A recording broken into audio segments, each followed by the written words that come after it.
Hello everybody, nice to meet you all. This is my native community tank which contains these native species like dwarf culamin, zebra danio, the Mychica bootbabs.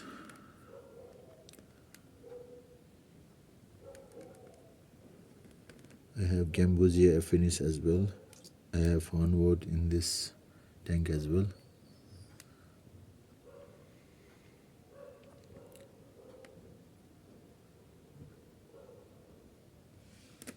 I do have this Badis as well.